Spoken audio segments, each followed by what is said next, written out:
Operation Flashpoint Dragon Rising is an incredibly ambitious title. You're going to see an open world the size of which you've never seen before.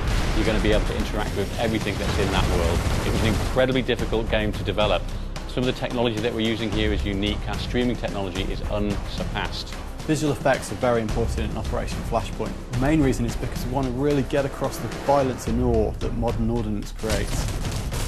We use several different things to really sell the impact of this modern ordnance. The main one is our particle effects, and we have a custom written tool that lets us rapidly iterate and create many effects. We've got around 200 in the game at the moment. Some of these effects might be a burning tank, huge explosion caused by off-board support, artillery for example. We've also got lots of different impact effects with bullets striking all sorts of different surfaces. We use a technique called cube-mapped particles. Cube-map is a spherical texture. It essentially makes a particle look like it rolls like a ball. We can actually make it look like it's three-dimensional. Something as simple as smoke comes in lots of different flavours in our game. You've got smoke grenades which are used to cover infantry when they're assaulting. And then you've got things like smoke plumes from burning tanks which stay in the environment for quite some time.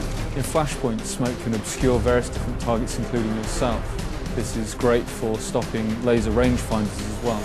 Also, there are various different coloured smokes.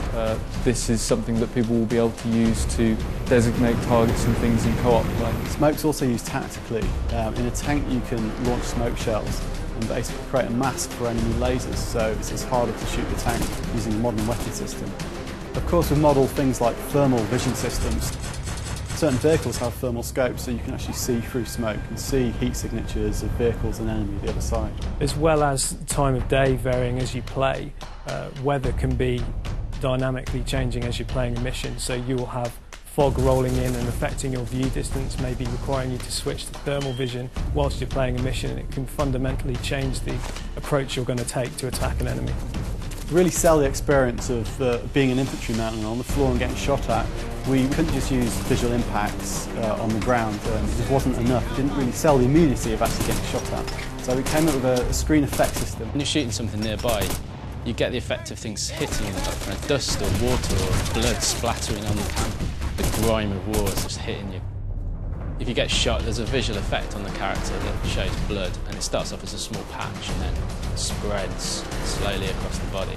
I think one of the strongest parts of the game, indeed one of the strongest characters in the game, is the island itself.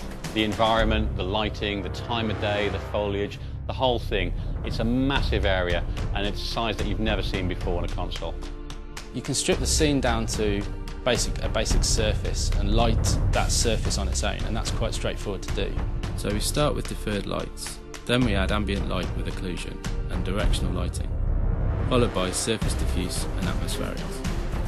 Finally, we treat the scene with the paste process.